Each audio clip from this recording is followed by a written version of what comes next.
Hey guys, it's Eli Gray.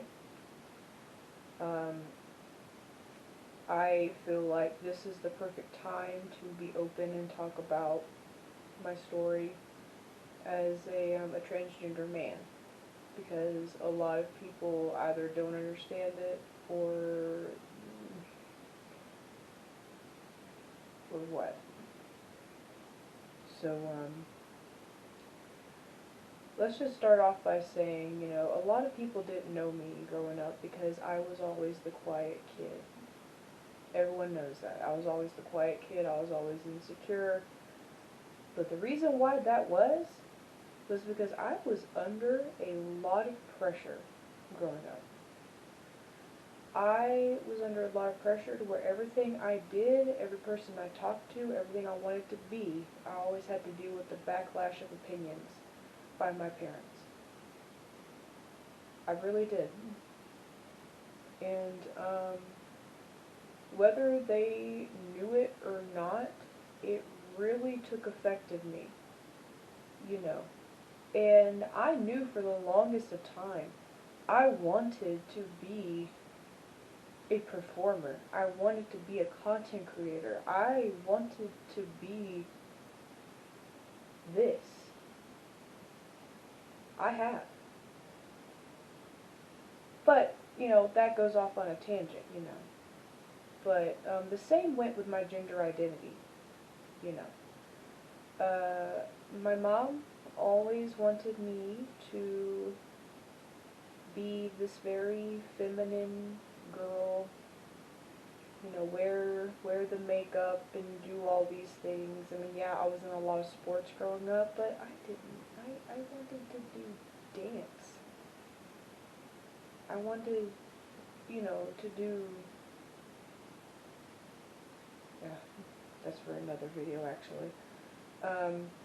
But yeah, like, I just remember I was in high school and I was introduced to the LGBTQ community because I grew up in a family to where they did not like that, nor did they think that it was okay to teach children about that. But I knew that I was very insecure about everything about my body. I used to wear a lot of, layers of clothing on my chest. I probably was binding before I even knew what binding was, you know.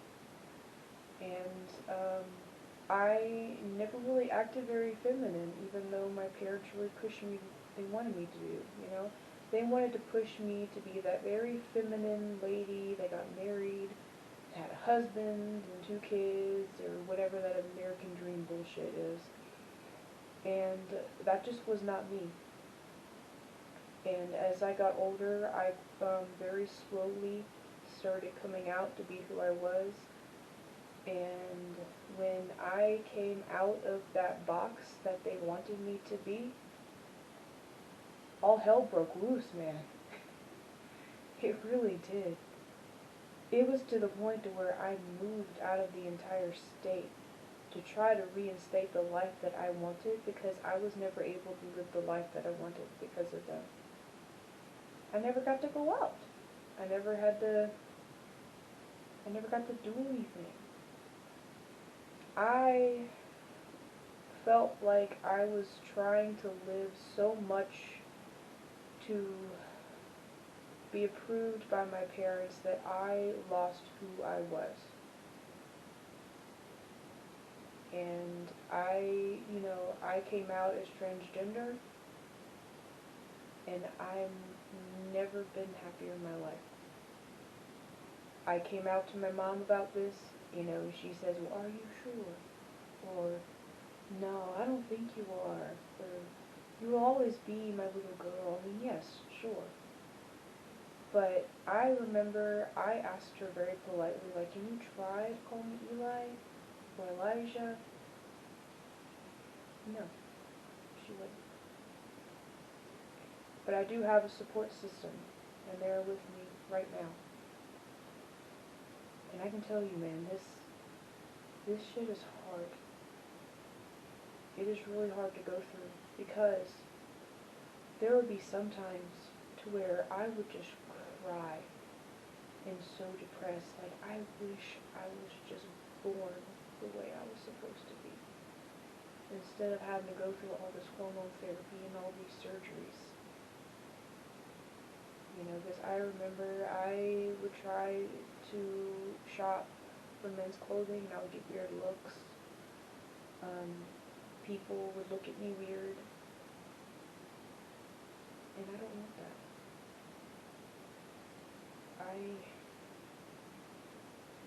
That's why it's important to have a support system. I am very pro LGBTQ, trans rights, gay rights, lesbian rights, bisexual rights, all of those rights that are valid no matter how old you are, how late you come out, or late. There's no such thing as being too old either. But I'm here to let you know I'm here for you, I'm here for me, and I'm going to live the life the way I want to, because I'm not being confined in a box anymore. Thank you for listening.